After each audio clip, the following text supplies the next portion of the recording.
My pick is about an issue a lot of people are thinking about right now. That is summer travel. The temperatures are heating up, vaccine numbers are going up, and millions of people are ready to get on the road or board an airplane. Also, new CDC guidelines recommend delaying travel until you're fully vaccinated, but more and more people are getting vaccinated. A recent survey by the travel website The Points Guy says Americans still favor outdoor trips to national parks and beaches, but you got to get there. Joining us now, Brian Kelly, CEO and founder of the Points Guy website. Brian, good morning to you. Big question I think a lot of people are going to have. What kind of deals are there out there? The airlines have not been in great shape, and they may still want to coax people out to buy that ticket.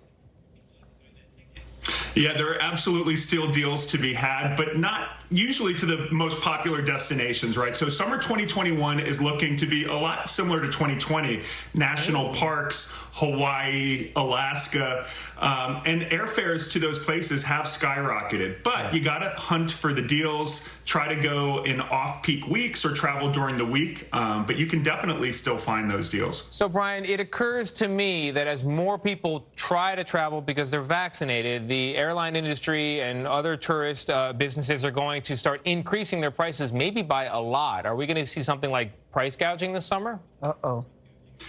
Absolutely. Yeah, we're already seeing it. In Hawaii, it can be $500 a day to rent a car. The car rental market has gone through the roof because the car rental companies a year ago sold a lot of their inventory, not thinking demand would bounce back this quickly. We're seeing the same with airfares, although there's still a lot of good flights to be, flight deals to be had. But, if you're looking at Hawaii or Miami, hotels and flights can be way more than they were pre-pandemic. Let me just say, Brian Kelly, you look like you've gotten some sun from somewhere, Mr. Kelly, sitting there looking all tanned and cool with your blue eyes and your salmon-colored jacket. I like it. I like it. So listen, to Tony's point, a lot more people are getting vaccinated. If you're vaccinated, where do you think is the best place to go in terms of low COVID? And what are the best deals to get there? Yeah, so Iceland's a top destination. Now if you're vaccinated, you don't even have to worry about getting tested on arrival or quarantining. Iceland Air just came out with $330 flights, so that's a top destination. Of course, there's also so much you can do outdoors, not in a crowded city. But yeah, it really depends on each country. Right now we're seeing a fourth surge in France and Germany. So as much as I want to visit, continental Europe this summer, it's going to be dicey until they get that under control. And also their vaccine rollout's been pretty slow. If you do want Europe, I bet Greece will happen this summer. But the Seychelles, if you're looking for a far-flung destination and you're vaccinated, Seychelles are allowing vaccine passports as well. And it's one of the most beautiful island destinations I've ever been to. Wait, can I ask you about Mexico asking for a friend? Mexico, is still struggling with the vaccine rollout, but if you're fully vaccinated, as the CDC came out 2 weeks ago, you have a very low risk to yourself. So yeah, I think the Caribbean, I got my golden tan in the British Virgin Islands a couple weeks ago. Yeah, it was amazing, not to rub it in. But yes. Brian, we've been talking a lot about the cruise industry trying to make a comeback. Do you see a comeback for them anytime soon?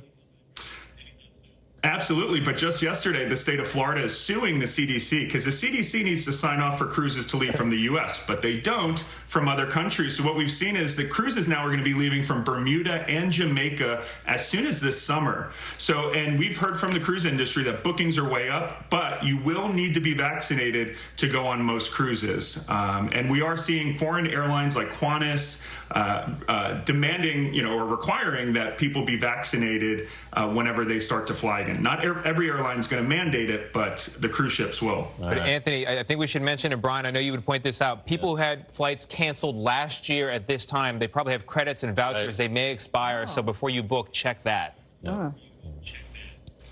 Absolutely. Check your existing vouchers. If they're expiring soon, a lot of the airlines have already been nice and extended them even longer. Some airlines are a little bit naughtier than others, so look at the fine print on your voucher. Yeah. Even if you don't have travel plans today, use the voucher, book something in the future because you never know. The number one thing is you don't want to lose that voucher. Can't wait for my next trip. All right, Brian, thank you so much. We'll be right back.